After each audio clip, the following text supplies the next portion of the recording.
15 अगस्त 1947 को अंग्रेज शासन से मुक्ति मिली थी और 26 जनवरी 1950 को हम राजतंत्र से लोकतंत्र की व्यवस्था में अपने मुल्क को समेटने का अथक प्रयास किया था, किंतु हुआ नहीं। जी हाँ, मैं बिल्कुल सही बोल रही हूँ। संविधान कहता है भारत में रहने वाले आम जनता के साथ बेकसूर रहने के बावजूद भी ऐसा व्यवहार करता है और हम चाहकर भी उन पुलिस वालों को कुछ नहीं बिगाड़ पाते हैं। तो आइए आज का दिन हम उन पुलिस वालों को कुछ नहीं बिगाड़ पाते हैं, तो मैं कैसे मान लूं संविधान में सबों को समान अधिकार है। अगर है तो देश में मुट्ठी भर लोगों को शासन व्यवस्था अत्याचार करने की हिम्मत कहाँ से आती है।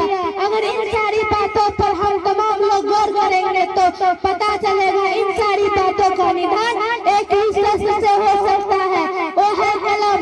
अब हमारे घरों में तलवार तेज करने की आवश्यकता नहीं है, बल्कि कलम तेज करने की आवश्यकता।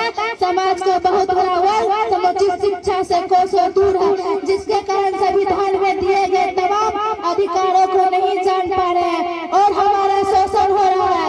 तो आइए आज का दिन एक संकल्प ले कि स्वयं और समाज का शिक्षित करने का काम करें। इन्हीं शब्दों से मैं अपनी वाणी को विराम देने से पहले कहना चाहूंगी कि संविधान में रखो आस्था, मत चुनो गलत रास्ता। संविधान में रखो आस्था, मत चुनो गलत रास्ता। संविधान बहुत बड़ा है, इंसानियत के दुश्मनों से लड़ा है। संविधान में ना जाने कितना बदलाव हुआ है, पर आज भी गरीब की किस्मत ना बदली है।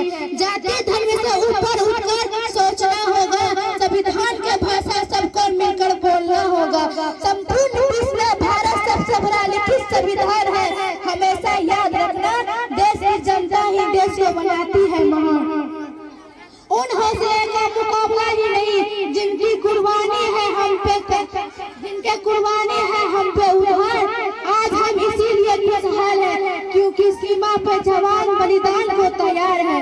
हंसकर चढ़ गए सूली खाए उन्होंने सीने पे गोली, पूरे देश में अभिमान है उनके शरीर, उनके बलिदान को सलाम है।